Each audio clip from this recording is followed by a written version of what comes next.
लेकिन तब तक मोबाइल जो है उसने एक नई चीज लिखी जो हम सुनाना चाहते। सुनाना क्या चाहे? तो हमारे किसी चेले ने लिखा, अरे भूल गया, बुढ़ापे का शरीर है 96 के ऊपर। तुम कहे हाँ धला रहे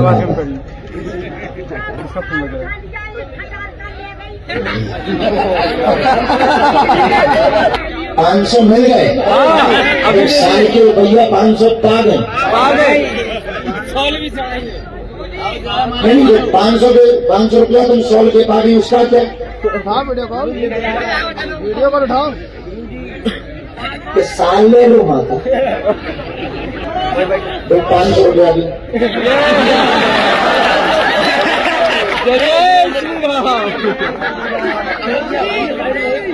तुम बिजनेस करो तो हम काले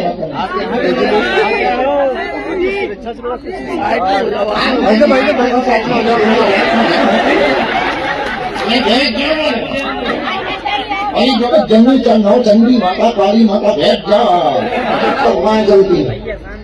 आज जैसे अफवाहें चल रही कि गुरु जी पे हमला हो गया, भारी पत्रकारों ने प्राण खाई और हमला कुछ हुआ नहीं था। एक लड़का फूला फेंक रहा था, हमने उसकी तरफ देख दिया, वो इतना पढ़ लिया गया कि मोबाइल ही फेंक दिया।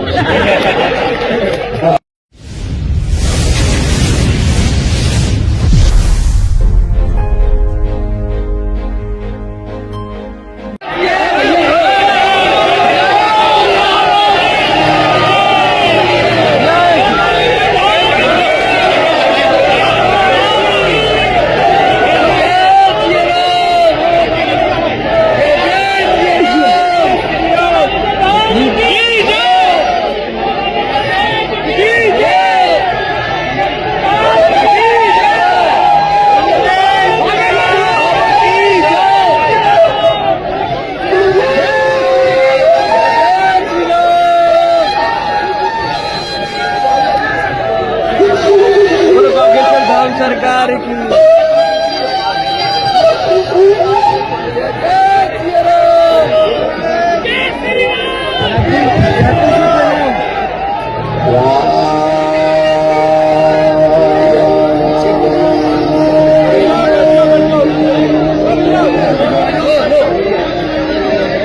श्री हनुमान जी महाराज का विजय मंत्र गाइए।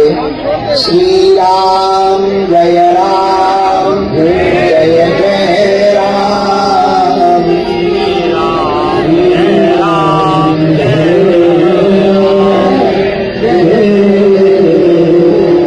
हनुमान जी जब लंका को गए, इसी विजय मंत्र का जप करके हनुमान जी ने लंका में राम नाम का पताका फहराया। हम लोग भारत में रह करके रावणों के बीच में भी सनातन धर्म का पताका तभी फहरा सकते हैं जब विजय मंत्र का जाप करेंगे।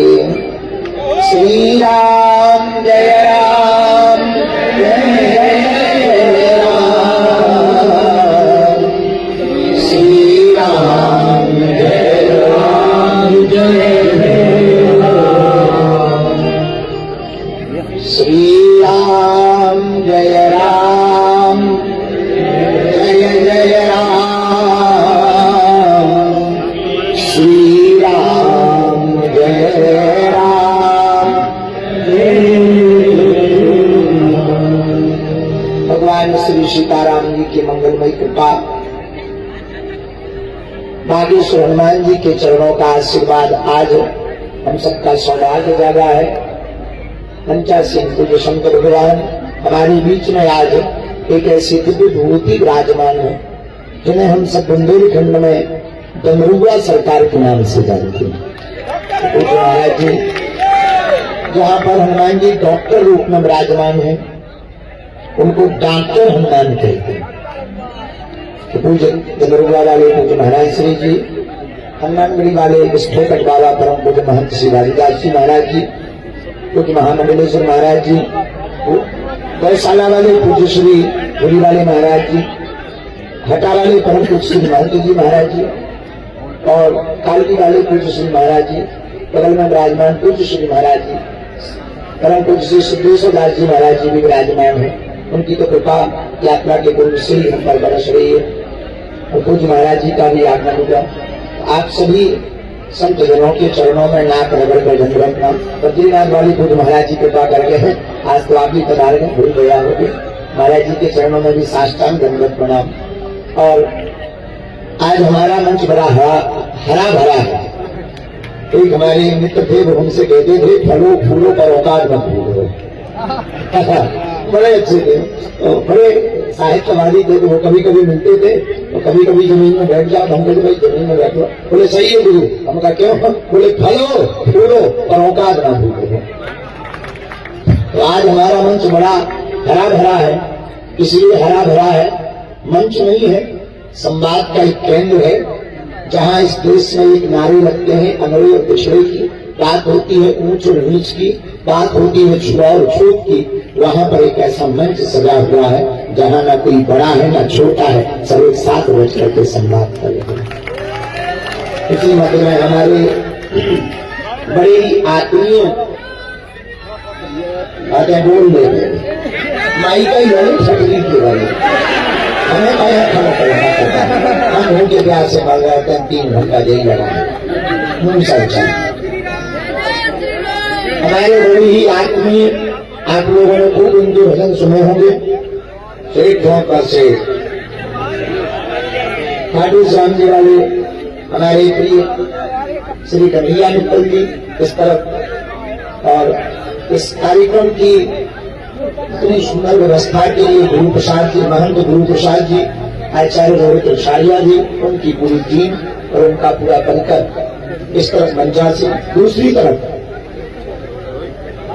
वह परिवार विराजमान है, बागेश्वर धाम का कहते हैं, सनातन धाम सनातन का कहते हैं।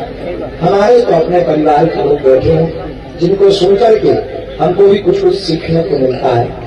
वो वैदिक उदाहरण, शास्त्रोक्त पद्धति से उदाहरण, वेदोक्त मंत्रों से उदाहरण, वो वैदुष्यमयी वाणी, वो गीता के श्लोक, उपनिषदों के श्लोक, वेदों के श्लोक जब कहते हैं, बहन काजल हिंदुस्तानी, मीनाक्षी बहन, गौतम खट्टर या आज उपाध्याय जी को हमने पहली बार सुना। बहन को तो सुना, ऐसा सुना नहीं था गुजराती कथा में, केवल राम राम भर। तो आप लोगों को जब सुना तब ऐसे लग रहा था जैसे कोई झरना चल रहा हो और ये धारा के साथ चल रहा है। जय श्री राम। बैठे बैठे और तो कुछ समझ नहीं पा रहे थे, पर इतना समझ पा रहे थे कि ये जो झरना चल रहा है, ये झरना सनातन का चल रहा है और हिंदुत्व की बूंदें छिटक रही है और उसकी ओस इन हिंदुओं पर पड़ रही है और इनके अंदर का खून उबाल मार रहा है। और लगता है कि इनकी वाणी से अब माताएं सिंधनी बनेगी और भारत का बच्चा शेर बन करके, रणचंडी बन करके, भैरव बन करके इस देश में सनातन का हिंदुत्व का परचम लगेगा। ऐसी वाणी के भविष्यपूर्ण शब्दों के जादूगर। और अच्छा हाँ, अद्भुत बात ये है कि हमारे जैसे लामा झामा कपड़ों में भारी चंदन बंधा, छोटी मोटी माला वाला है, तो ठीक है। हाँ ऐसे लोग, हाँ लगता है कि हाँ कोई साधु आए तो निश्चित है श्लोक बोलेगा, धर्म से बोलेगा या श्लोक बोलेगा, गीता का बोलेगा, कभी रामायण का बोलेगा या कभी ध्येयम सदा परिमल मनुष्योहम बोलेगा। लेकिन ऐसे लोग तो देखने में बड़े अच्छे, सीधे साधे, सिंपल सिटी, पढ़े लिखे। अच्छा अंग्रेजी में हमने कई प्रवचन सुने, हिंदी में बहुत प्रवचन सुने, संस्कृत में तो सुना ही रहे, उर्दू में अड़गड़ा चल रहा था। एक नया प्रयोग देखिए। अच्छा जो गौतम जी बोल रहे थे वो गलत बात बोल रहे थे, क्योंकि हमने भी सुनी तो है, माइक लगे हैं तो मना तो कान ना कर नहीं सकता। वो समय 5 शादी तो हो जाती। हम एक जगह पक रहे थे बगल ही में, हमारे चेला ने कथा कराई उनको मकान उसी के बगल में, समझ जाओ के बगल में हम बस गए। सुबह 5 बजे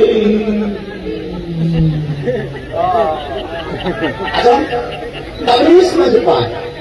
लेकिन जब ये बागेश्वर धाम आए, गौतम जी, गौतम खट्टर अद्भुत है। अच्छा इनमें तीनों चीजें, हिंदी भी है, संस्कृत भी है और उर्दू भी बोलते हैं। तो भोजन की थाली में भोजन हो, सब्जी हो, रोटी हो, अचार हो, पापड़ हो, चटनी का जरा चस्का हो, भोजन इतना प्यारा लगता है, हमारे जैसे भूखे आदमी दिन भर के हमें तो रोटी के तक नहीं देता हमें। अच्छा, कभी भी मंच में मोबाइल नहीं लाते हैं, हमारे आते ही नहीं है, टाइम ही नहीं देता। आज हम पहली बार अपने चेहरों से मोबाइल मंगाया कि घड़ी का टाइम देखना हो तो पुरुषों से कौन पूछा ना मोबाइल, हमने मोबाइल डाल दिया, एक बार अब कब खाने को मिलेगी। अच्छा, भूखे वाले आदमी को तो रोटी भी नहीं लगती, पर क्या अद्भुत वैलक्ष्य पूर्वक, क्या अद्भुत। अब हम इन सब ने बोल दिया है, हमें बोलने की जरूरत नहीं पड़ी, लेकिन तब तक मोबाइल जो है उसमें एक नई चीज मिली जो हम सुनाना चाहते। सुनाना क्या चाहे, तो हमारे किसी चेले ने लिखा, अरे भूल जाए, बुढ़ापे का शरीर है 96 के ऊपर। हाँ, किसी ने पूछा, किसी ने प्रश्न किया, उसी ने उत्तर लिखा, हमने तो नहीं लिखा, ये पक्का है, हमारा उत्तर मत मानना, तो फिर हमारे नाम से कोई छोड़। किसी ने कहा कि बागेश्वर बाबा रोज उठता है, पैदल चलता है, कहाँ जाता है? तो किसी ने उत्तर लिखा, बागेश्वर बाबा रोज उठता है, पैदल चलता है, हिंदुओं को जलाता है। वो इसलिए ऐसा कर रहा कि आने वाली नई पीढ़ी ये न पूछे कि जब देश बर्बाद हो रहा था तब तुम कहाँ छक मार रहे थे।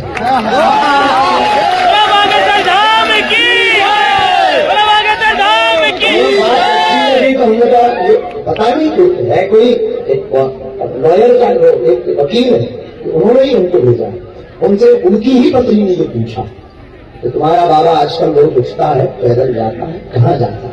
लॉयर तो लॉयर होते हैं, आपको हमने देख ही लिया करीब से। तो उसने अपनी पत्नी को ही उत्तर लिखा और उन्होंने हमको भेजा, क्योंकि दोनों डिवोट थे, दोनों मानते, बहुत अद्भुत है, अच्छे। हाँ, तो क्या बता रहे थे, आज अद्भुत हुआ, दिन भर की थकान मिल गई इन सबको सुन करके। कल सुबह 7 बजे फिर चलना है, यहीं से चलना है। कल की जो यात्रा है वो 17 किलोमीटर की ही है, परसों की 15 किलोमीटर की है। इसके बाद हम सब मंदिर पे पहुंच जाएंगे। मंजिल 9 दिन की नहीं, भारत को और हिंदुओं को भी मंजिल नहीं मिली।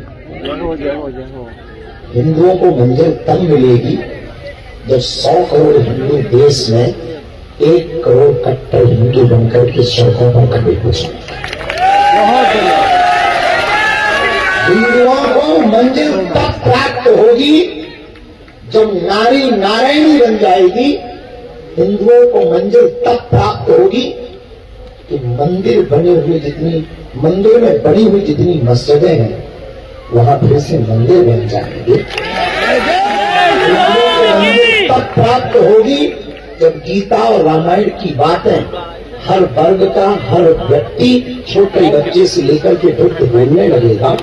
हिंदुओं को मंजिल तब मिलेगी जब कोई राम पर उंगली उठाए और उसकी उंगली उसी के मुंह में वापस कर दी जाए, तब हिंदुओं को मंजिल मिलेगी। हिंदुओं को मंजिल तब मिलेगी जब तिलक के ऊपर लांछन न लगे और संतों को पाखंडी न कहा जाए, गुरु ग्रंथ की ओर लौट करके फिर से देखा जाए, मंदिरों को फिर से सजाया जाए और वही पुरानी जगह रामायण को गाया जाए और लोगों को सुनाया जाए। और हिंदुओं को मंजिल तब मिलेगी जब नारी को भोग्या नहीं पूज्या माना जाए। हिंदुओं को मंजिल तब मिलेगी कि कहीं से भी बहन बेटी गुजर जाए तो धर्म विरोधी लव जिहाद वाले टेढ़ी निगाह से न देखें। हिंदुओं को मंजिल तब मिलेगी जब हिंदू रह करके हिंदुस्तान में हिंदू राष्ट्र का झंडा फहरा देंगे, तब हिंदुओं को मंजिल मिलेगी। लेकिन हिंदुओं को मंजिल तब मिलेगी जब यहाँ न कोई बड़ा हो न छोटा हो। मंदिरों में ये तो लिखा जाता कि जूते चप्पल उतार कर बाहर अंदर आइए, कभी ये लिखा जाए कि जात पात छोड़ करके अंदर आइए। कभी ये लिखा जाए कि तुम छोटे नहीं हो। हिंदुओं को मंजिल तब मिलेगी जब हमारे बुंदेलखंड में शादियां होती हैं। हम जहाँ बुंदेलखंड ये पूरा 17 जिलों का बुंदेलखंड क्षेत्र है, दलितों की बेटियों के जब विवाह होते, इस देश में दलित कोई है नहीं, पर सरकार और अपनी रोटी सेकने वाले लोगों ने दलित बना दिए हैं। तो वो न्यूज वाले हेडलाइंस लिखते हैं कि दलित की शादी में दूल्हे को घोड़े से उतारा, तो मुमकिन हो जाता है। हिंदुओं को मंजिल तब मिलेगी तो गांव का कोई अंगड़ा सवर्ण का, अंगड़ा हिंदू जागा हुआ नींदुआए और दलित की बेटी का विवाह हो, उसको घोड़े पर बैठा के कहे तो तुम शान से निकल कर आपको देखते हैं कौन बचोगे बताए। हिंदुओं को मंजिल तब मिलेगी जब न जात हो, न पात हो, ऊंच हो न नीच हो, छुआ हो न छूत हो, लोगों में दीनहीनों में सभी नजर आवे और बौद्ध लोगों में राम नजर आवे। और हमें लगता है इस देश में हिंदुओं को मंजिल मिलेगी। अभी तो संकल्प प्रारंभ है, आरंभ ये प्रचंड है, अभी तो रण बाकी है। बलरुआ महाराज जी जब बोल रहे थे तब कह रहे थे कि एक यात्रा यहाँ भी आनी चाहिए। हम सारे बुंदे लोग खंड भर में ही क्यों, हम तो बांग्लादेश जाने को भी तैयार हैं और जा नहीं सकते इतना हम जानते हैं। अभी तो नहीं जा सकते हैं, अभी तो पहले भारत में ही कर लें कुछ। भारत के कोने कोने के जितने पिछड़े पिछड़े जगह हैं, प्रदेश हैं, बिहार के लोग भी बहुत आए हुए हैं, वहां भी जाएंगे। झारखंड में भी बहुत है, वहां भी जाएंगे। जहां जहां रह गया है वहां वहां जाएंगे।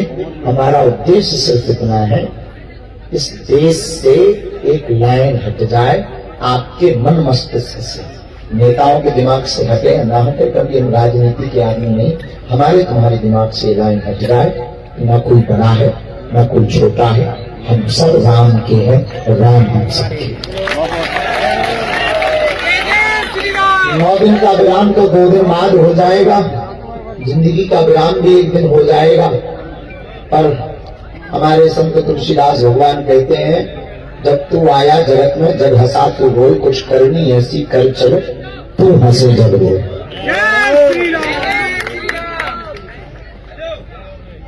हमारे जीवन में तो यही है कि आप लोगों के अंदर एकत्व का भाव जग जाए। इसीलिए ये पदयात्रा है, आप लोग कठोर तप कर रहे हैं। आज हमको कोई पूछ रहा था कि आपको बहुत कष्ट हो रहा है, आप क्या कहना चाहते हो? हमने कहा हिंदुओं के कष्ट से हमारा कष्ट बहुत छोटा है, हमारा दुख तो बहुत छोटा है। 2-4 दिन में घाव ठीक हो जाएगा, दवा ले लेंगे, गोली ले लेंगे, ठीक हो जाएगा। पर हिंदुओं का दर्द ऐसा है कि वो दवा से ठीक नहीं होगा, वो तो पदयात्रा करके पिछड़े पिछड़े लोगों को गले लगाने से ही ठीक होगा। इसलिए हम सबको तुम कहें हाथ हला रहे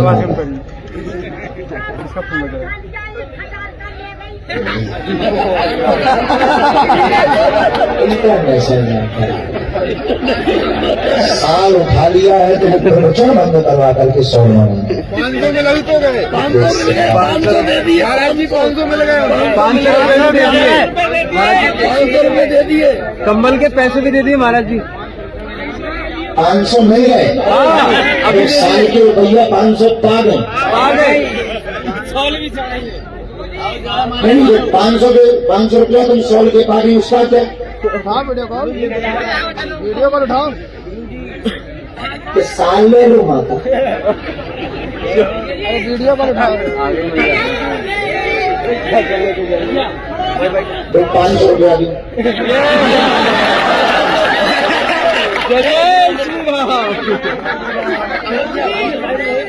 तुम बिजनेस करो तो हम काले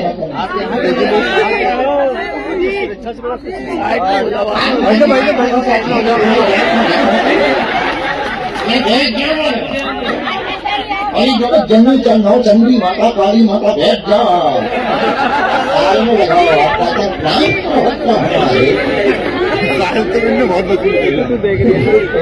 आप पागल क्यों देते हो? इन्हीं लोगों के चक्कर में हम सबको भागे। जात पात की करो विदाई, हम सब हिंदू, हम सब हिंदू, हम सब हिंदू। भूली गए क्या बोल रहे हैं? हाँ, हिंदुओं के दुख से हमारा दुख कम है, बाकी ठीक है।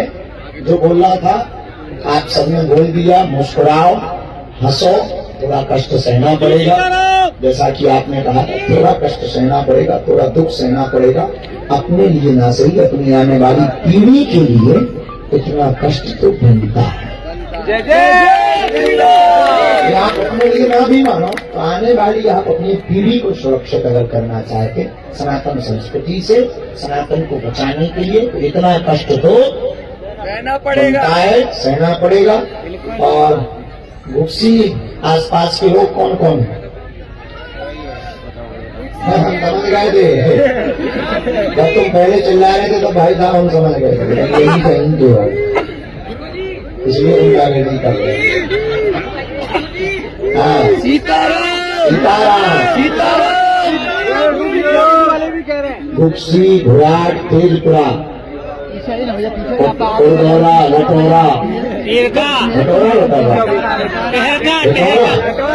लटोरा जयपुर जयपुर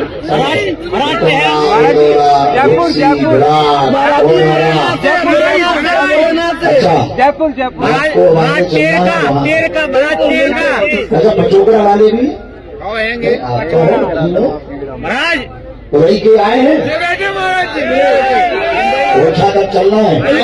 मेरा राजेश्वरम परिवार आया है ओरछा तक कौन कौन चलने वाला हमारी की व्यवस्था किस तरह की भाई तुम लोग जब से हम देख रहे तुम दोनों पेड़ पर चढ़ना कटा फटरी के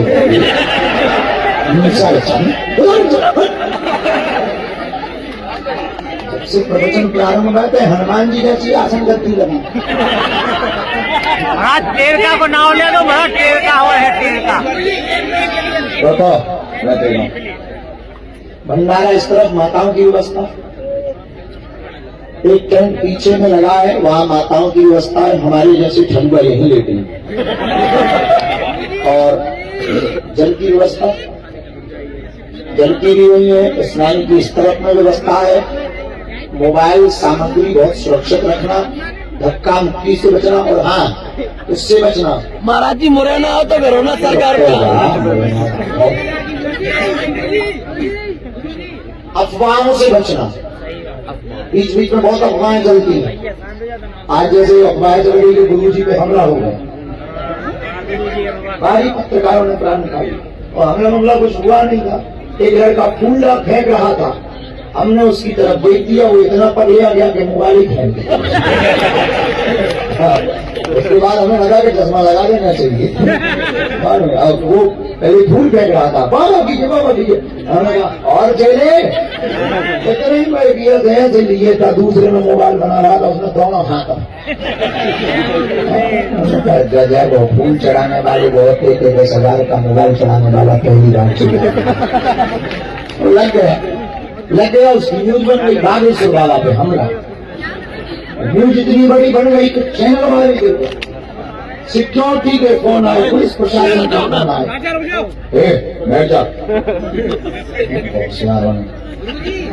सिक्योरिटी के पुलिस प्रशासन के ऐसी अफवाहों से बचो। ये छोटी मोटी चीजें होती रहती है पर इससे बचना है कुछ भी ऐसा नहीं हुआ। दूसरी अफवाह उड़ी थी ये कि मुसलमानों ने टीपू सुल्तान की और उसकी फोटो लेकर के बागेश्वर बाबा की यात्रा को रोक दिया। औरंगजेब की यात्रा को लेकर के दिखाकर रोक दिया। हमने कहा इतने हैं ये 10 फोटो आ रहे हैं फोटो तो ठीक है फोटो आ रही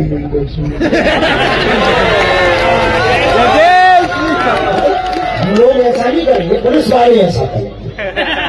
आप लोग इसको धमकी मत समझ रहे पुलिस प्रशासन यूपी पुलिस साधारण यहाँ गोलियों से ज्यादा गोलियां चलती यूपी पुलिस वैसे ही प्रसन्न है आपको बताइए गाड़ी पलट जाती है।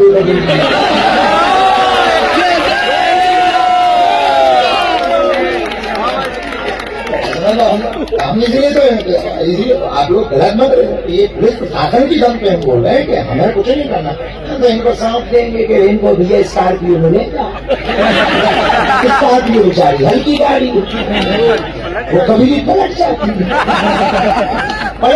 है खेल हो जाता है।